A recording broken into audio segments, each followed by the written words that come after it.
Pires mencatat bahwa pada tahun 1500-an di Pulau Jawa ini sudah ada kapal-kapal besar yang dibikin oleh orang-orang Jawa. Kapal Portugis yang paling besar itu namanya Anuncidia. Panjangnya 70 meter. Tapi kapalnya orang Jawa itu bisa mencapai 300 meter. Jadi betapa teknologi yang dimiliki oleh orang Jawa sebelum dijajah oleh Belanda itu lebih hebat daripada Eropa. Kesultanan Mataram itu sebelum dijajah Belanda sudah bisa bikin meriam dan banyak pabrik meriam. Kesultanan Banten, Sultan Tirtayasa 1600 itu sudah bisa bikin bedil. Ada pabrik bedil, ada pabrik mesiu di Kesultanan Banten sebelum dijajah oleh Belanda. Setelah dijajah oleh Belanda, kebesaran kita sebagai orang Jawa kemudian hari demi hari dikikis, kemudian diberikan sejarah-sejarah palsu bahwa orang Jawa orang primitif, orang Jawa leluhurnya tidak hebat, orang Jawa leluhurnya kampungan, sehingga satu generasi demi generasi itu tertanam di hati orang-orang Jawa bahwa orang Jawa bukan orang yang maju di masa lalu. Inilah cara penjajah untuk menghancurkan suatu bangsa dengan memberikan doktrin kepada masyarakat yang dijajah bahwa mereka keturunan orang-orang rendah. Padahal sudah terbukti orang Jawa keturunan orang-orang yang berperadaban tinggi. Peradaban di dunia ini yang tersisa hari ini selain di Mesir, Yunani, juga di Indonesia. Borobudur, Roro Jonggrang, Prambanan, Gunung Padang, itu adalah sisa-sisa bahwa leluhur kita dulu adalah orang-orang yang hebat, orang-orang yang maju. Maka jangan mau diomongin bahwa kita ini keturunan orang-orang rendah, orang-orang Jawa keturunan orang-orang primitif yang tidak tahu teknologi. Itu semua adalah doktrin untuk menjajah kita orang Jawa, orang Nusantara, agar apa? Agar kita menjadi mudah untuk dikuasai bangsa selain bangsa Indonesia. Nah, Isra Mi'raj pada hari ini, Kampung Kaliwungu, Desa Kaliwungu ini, selain ngomong masalah sholat, juga ngomong masalah teknologi.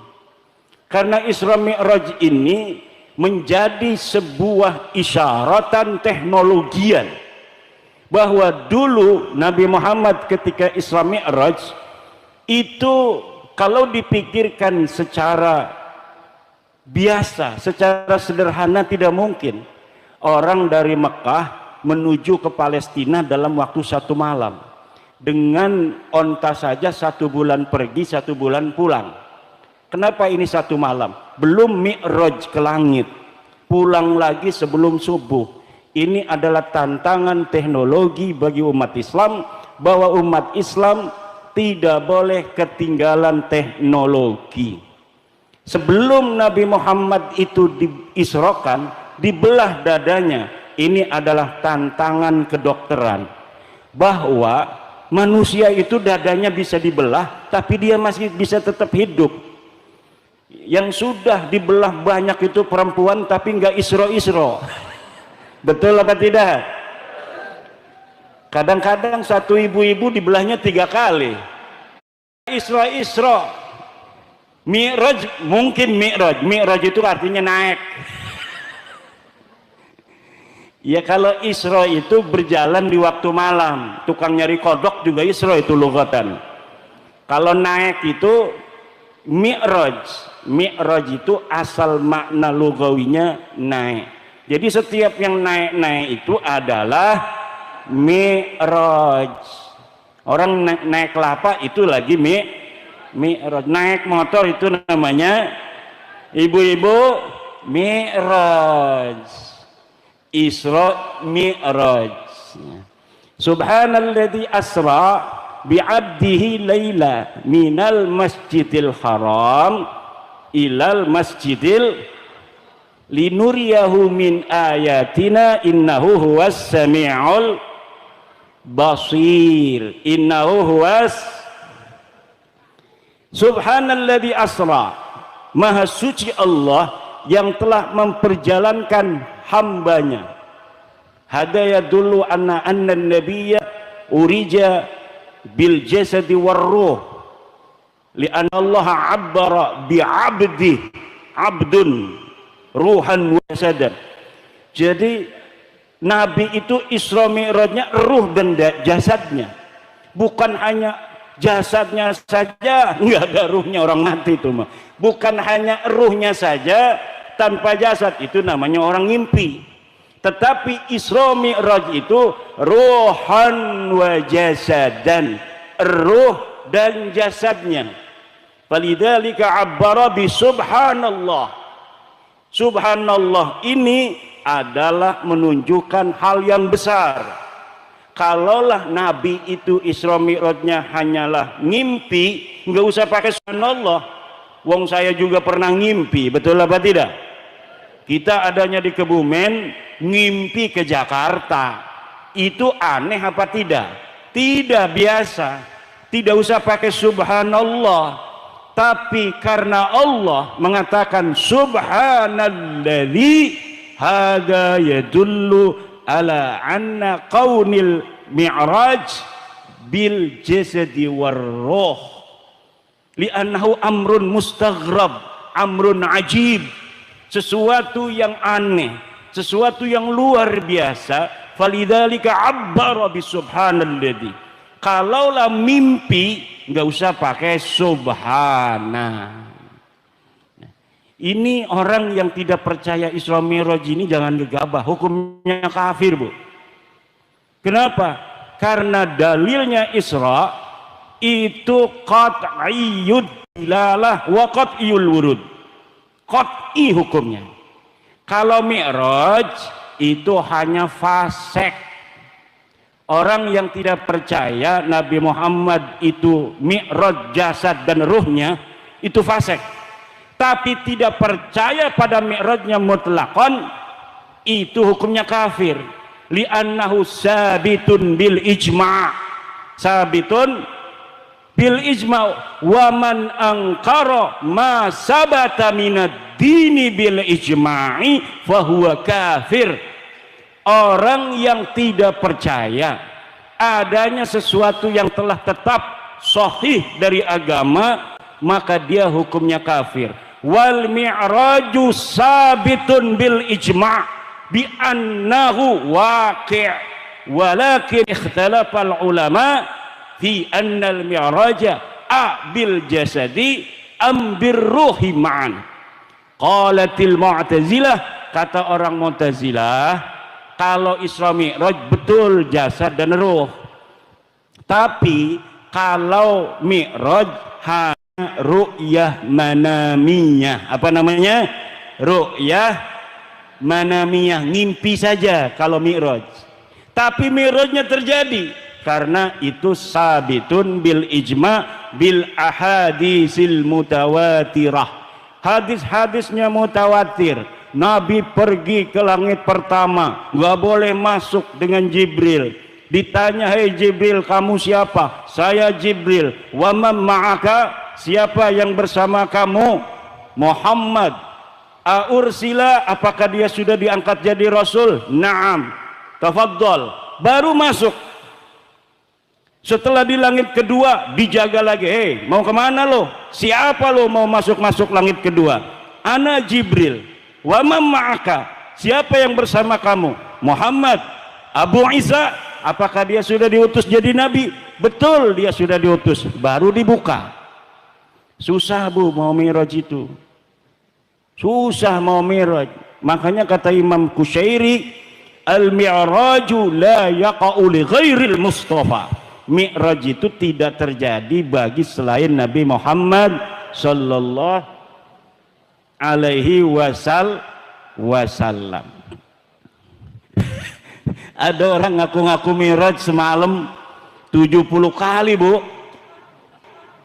Orang ini namanya Faqih Muqaddam. Dia berkata, "Urijabi ila samai sab'ina marrah fi lailatin wahidah." Aku, kata Faqih Muqaddam, mi'raj semalam itu 70 kali. Dan ontaku ini dia ta'rifu tara'iqas sama, dia mengenal jalan-jalan di langit seperti mengenal jalan-jalan di bumi. Masya Allah. Kata orang-orang Faqih Muqaddam itu kafir. Kata orang-orang kiai-kiai Indonesia ngomong di YouTube bahwa Faqih Muqaddam kafir karena dia mengaku bisa mi'raj ke langit. Karena orang yang mengaku mi'raj, menurut kitab Mbah Hashim Asy'ari, kitab Risalatul Mu'awanah, manidda'a annahu manidda'a mujalasatullah, manidda'a mujalasatallahi wal uruja ilaihi wa mukalamatahu kafir. Siapa orang yang mengaku bahwa dia mujalasatullah, dapat duduk bersama Allah, awil uruja ilaihi, atau mi'raj ke sana ke Allah, au mukalamatahu, atau dia ngobrol dengan Allah, fahuwa kafir, maka dia hukumnya kafir. Kata pembela Balawi, yang kafir mah katanya kalau 3 dilakukan semua, mujalasatullah, uruj ilaihi, mukalamatahu. Kalau 1 doang mah enggak kafir karena pakai huruf atofnya waw. Kalau huruf atof waw katanya berarti semuanya harus dilaksanakan. Dia enggak ngaji alfiyah. Di alfiyah itu al-wawu li mutlaqil jam'i, mutlaqul jam'i wattifaqul fi'li. Jadi yang namanya huruf atof waw, ahwa mutaqaddimun, au huwa muqarinun, au huwa mutaakhir, itu pakai hurufnya waw. Bisa lebih dahulu, jaa zaidun wa amrun, itu mutlaqul jam'i, pokoknya datang ki Zaid dan ki Amr. Bisa ki Zaid dulu yang datang, bisa ki Amr dulu yang datang, bisa bareng-bareng datang. Kata pendukung Balawi, Faqih Muqaddam tidak kafir. 653 dalam kitab-kitab yang ada di tahun itu, banyak yang dikarang oleh para ulama, tidak ada di Tarim tahun 653 Hijriah dan sebelumnya, karena wafatnya 653. Itu ada seorang yang bernama Faqih Al-Muqaddam pernah hidup di Tarim. Jadi pengakuannya itu pengakuan yang dalam ilmu hadis disebut maudhu'un. Apa? Maudhu'un, palsu. Sejarahnya palsu, ngaku turunan nabinya juga palsu. Ini apa maksudnya? Suruh minum. Masya Allah, baik sekali ini. Namanya Kang Mas Saifuddin. Sedulur dengan saya, Imaduddin Saifuddin. Tiangnya agama, pedangnya agama. Istrinya berapa dia? Masya Allah, kasihan amat. Hampir 2 nggak jadi. Ya, namanya masyarakat kan ikut pacamatnya. Kalau pacamatnya minas suja', maka masyarakatnya minas suja'. Kalau camatnya minal khaifin warra'iyatu aula.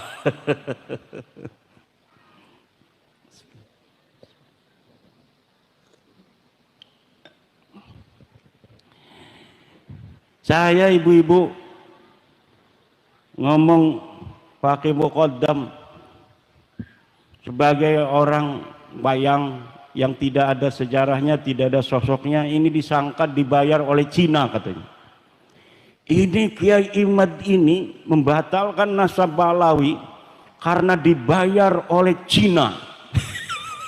Kata saya, urusannya apa Cina sama saya? Apa untungnya Cina itu sama batalnya nasabah Balawi? Sekarang kan di Banten lagi ada proyeknya Pak Jokowi dulu, proyek strategis nasional, namanya PIK 2. Saya kan gak ngomong mau setuju, mau menerima, mau menolak, saya nggak ngomong. Itu banyak orang-orang yang musuh-musuh Pak Jokowi itu sekarang lagi menolak proyek strategis nasional PIK 2. Lalu karena saya diem aja, tuh lihat Kiai Imad, kalau nasab Habib aja dikejar, tapi adanya penjajah Cina katanya di Tangerang, Banten, dia diam saja. Aktivis-aktivis sudah menolak, tapi Kiai Imad diam saja. Itu tanda bahwa isu nasab ini dibayarin oleh Cina PIK 2 katanya. Bos, itu PIK 2 itu proyeknya Ba'lawi, bos. Aguan itu orang Cina, tapi yang ngejalanin proyeknya itu Ba'lawi, namanya Mu'annas Al-Aidid. Dia Ba'lawi, dia Kabib. Kalau saya ngelihat Ba'lawinya, saya langsung nolak. Tapi orang nolak, orang menerima itu harus tahu apa yang ditolak, harus tahu apa yang diterima. Jangan kita nggak ngerti apa-apa, kita menerima. Jangan kita nggak tahu apa-apa, kita menolak. Saya nggak ngerti PIK 2 ini jenis kelaminnya apa. Ini makhluk model apa ini PIK 2? Kenapa? Karena saya belum mendapat penjelasan. Sebenarnya seperti apa? Proyeknya apa? Manfaatnya apa? Kerugiannya masyarakat apa kalau diterima? Nah, kalau sudah ada ilmu bi al ilmu bi PIK wa PSN, baru kita boleh mengatakan menerima, boleh mengatakan menolak. Karena saya komisi fatwa, ketua komisi fatwa Majelis Ulama Indonesia Provinsi Banten, kemarin saya di SMS, Kiai hari Minggu tolong survei di PIK. Ini dari perintah MUI Banten. Nanti komisi fatwa yang menentukan secara maqasidus syariah apakah diterima ataukah tidak. Kata saya, buat apa kalau kita terjun ke lapangan tapi tidak tahu master plan-nya apa? Saya mohon dikirimkan dari PIK gimana, dari bapedanya gimana, dan alhamdulillah sudah dikirimkan baru kemarin di mobil. Saya baca, tinggal saya terjun ke lapangan, baru setelah kita tasawur. Nah, kita menentukan hukum itu harus tasawur. Al-hukmu bisyai'i far'un an tasawurihi. Menghukumi sesuatu adalah cabang dari tasawurnya. Kalau kita menghukumi sesuatu, menerima atau menolak, tanpa tahu tasawurnya, maka itu orang gendeng. Tasawurnya dulu, tasdiknya dulu, lalu bagaimana manfaatnya, madaratnya kita timbang secara maqasidus syariah, baru kita menentukan sikap. Tapi banyak orang yang kesusu, belum apa-apa menerima, belum apa-apa menolak. Lah harus ditimbang. Setiap proyek yang dijalankan oleh negara pasti tujuannya kesejahteraan rakyat, Bu. Kalaupun ada di bawah itu hal-hal yang tidak sesuai dengan aturan, itu teknis lapangan, harus diselesaikan secara lapangan. Nah, kalau misalnya harus menunggu secara konvensional, itu Banten Utara yang sekarang mau dibangun itu kalau ngandalin Pemda kabupaten, itu mungkin 100 tahun lagi baru bisa dibangun. Makanya ibu-ibu, kalau ada pembangunan dari pemerintah, terima dulu.